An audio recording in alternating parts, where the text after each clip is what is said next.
Welcome to this explainer. Let's jump right into a simple, step-by-step guide to sideloading Flix Vision. Ready to set it up? Let's skip the fluff and get directly to the installation process. First off, make sure you've got the downloader app installed and unknown sources turned on. Step 1. Just launch that newly installed downloader app on your device to get started.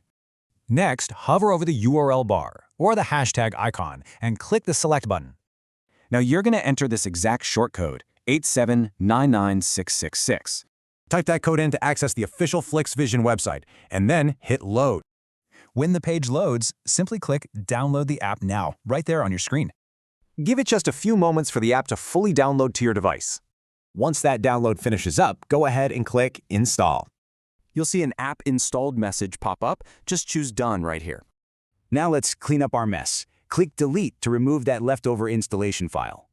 And hit Delete one more time just to confirm the removal. Easy, right? You can now launch Flix Vision straight from your device's app list. Success! Your installation is totally complete, and you're ready to start exploring the app.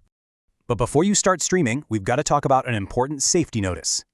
A virus total scan of this app actually flagged 3 potentially suspicious or malicious files. So with those flags in mind, does this app's convenience outweigh the potential security risks for you?